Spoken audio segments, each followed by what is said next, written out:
Nupur, morning. क्या कुछ हुआ है इंटरनेशनल मार्केट में, क्यों हुआ है और आगे कहां देखना है हमें? बिल्कुल, गुड मॉर्निंग संकेत। तो आप कह सकते हैं कि पॉजिटिव ही है यूएस बाजार से, क्योंकि कल हमने देखा कि शुरुआत काफ़ी अच्छी हुई थी लेकिन दिन के निचले स्तर पे बंद होते हुए दिखे थे। हालांकि अगर आप देखेंगे तो सपाट क्लोजिंग आपको नजर आएगी, लेकिन जितने भी डेटा पॉइंट्स हैं, मैक्रो डेटा की बात करें, बॉन्ड यील्ड की बात करें या डॉलर इंडेक्स की बात करें, तो वो आपको पॉजिटिव संकेत ही इंडिकेट करते हुए दिखेंगे। इनफैक्ट नवंबर का मंथ यूएस बाजार के लिए भी काफ़ी स्ट्रॉन्ग रहा। 8 से 10% की बढ़त आपको तीनों के तीनों इंडेक्स में आती हुई नजर आई है। बेस्ट मंथ कहा जा सकता है 2023 का नवंबर का जो मंथ रहा है अमेरिकी बाजार में, क्योंकि हमने देखा है कि बॉन्ड यील्ड फिसलती हुई नजर आई 5% का स्तर छूने के बाद। अगर आप देखेंगे तो अभी 2.5 महीने के निचले स्तर पर बॉन्ड यील्ड जो है वो ट्रेड करती हुई नजर आ रही है। कल की बात करें इन पर्टिकुलर तो डाउ में 13 अंक की बढ़त के साथ क्लोजिंग आपको नजर आई। शुरुआत काफी अच्छी थी लेकिन दिन के निचले स्तर पे इंडेक्स बंद होते हुए दिखे। नैस्डैक में हालांकि थोड़ी गिरावट थी, 23 अंक नीचे बंद होता हुआ नजर आया।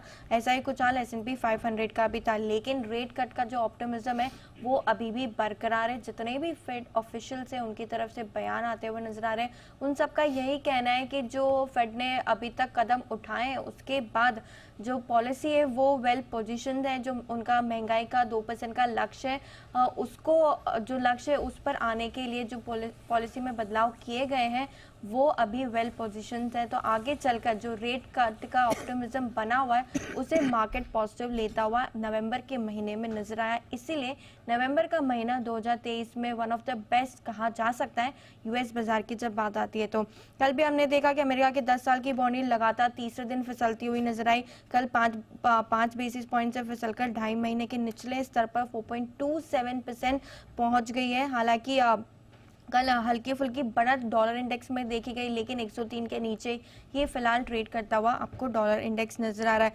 अमेरिका की इकोनॉमिक जो ग्रोथ है वो भी मजबूत आपको नजर आ रही है, क्योंकि जो जीडीपी का आंकड़ा है, जो सेकंड रीडिंग का आंकड़े सामने आए हैं जीडीपी के Q3 के, अगर वो आप देखेंगे तो वो बढ़कर आते हुए दिखे 5.2% के आसपास रहा है।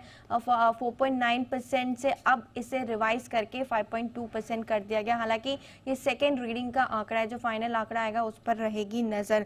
स्टॉक स्पेसिफिक एक्शन भी कल भरपूर देखने को मिला। नतीजों के दम पे काफी सारे स्टॉक्स में हलचल देखने को मिली और आज जो हम बढ़त देख रहे हैं फ्यूचर्स में, उसका भी रीजन ये कि आफ्टर मार्केट्स में जो नतीजे आए हैं उसका उन स्टॉक्स में आफ्टर आवर्स में मजबूत ट्रेडिंग देखने को मिल रही है। जनरल मोटर्स की बात करें तो कल 9% की जबरदस्त तेजी स्टॉक में आते हुए नजर आई थी। कंपनी ने बायबैक की घोषणा की थी, काफी बड़ा बायबैक साइज था और इनफैक्ट उनका जो क्वार्टरली डिविडेंड होता है उसे भी 33% से बढ़ा दिया, तो जिसके चलते स्टॉक में 9% का उछाल कल देखने को मिला था। इसके अलावा यूरोप के बाजार देखिए, एक और स्टॉक था कल यूएस में, माफ कीजिएगा, नेटवेब, जहां पे 15% का उछाल देखने को मिला। अनुमान से बेहतर नतीजे यहां पे कल इस स्टॉक ने दर्ज किए थे, जिसकी वजह से डबल डिजिट के गेन्स आपको स्टॉक में भी देखने को मिले। यूरोप की बात करें, आज इंपॉर्टेंट दिन है, वहां पर भी कल तो मिला जुला प्रदर्शन था, लेकिन आज यूरोप का सीपीआई का प्रिलिमिनरी रिलीज का डेटा आने वाला है। महंगाई का जो रीडिंग्स होती है वहां पे नवंबर के महीने की वो आती हुई दिखेगी और ईसीबी के जो प्रेसिडेंट है वो एक पब्लिक इवेंट में बात करेंगे, तो यहाँ पर भी नजर रहने वाली है। कमोडिटी में हलचल भरपूर है। ओपेक प्लस की आज बैठक से पहले आज बैठक होने वाली है, उससे पहले हमने देखा कि कच्चा तेल वहां पे थोड़ी तेजी बनती हुई नजर आई। लगातार दूसरे दिन हमने देखा कि वो ऊपरी स्तर पे बंद होते हुए दिखा।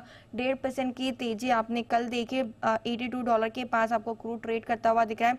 सोना चांदी इंटरनेशनल और डोमेस्टिक दोनों ही जगह रिकॉर्ड स्तर पे आपको ट्रेड करता हुआ नजर आएगा। डोमेस्टिक में रिकॉर्ड स्तर पे है, लेकिन इंटरनेशनल में थोड़ा बहुत थोड़ी $35 के आसपास की अभी जो रनअप है वो बाकी है रिकॉर्ड से, लेकिन $2045 के पास आपको सोना ट्रेड कर रहा है, 7 महीने की ऊंचाई पर है। और चांदी भी देखें तो 3 महीने की ऊंचाई पर $25 के पास आपको ट्रेड करती हुई नजर आ रही है। बेस मेटल में सुस्ती बनी हुई है, क्योंकि डॉलर इंडेक्स भी 103 के पास ही ट्रेड कर रहा है पिछले कुछ दिनों से, जिसकी वजह से यहाँ पे सुस्ती लगातार बनी हुई है।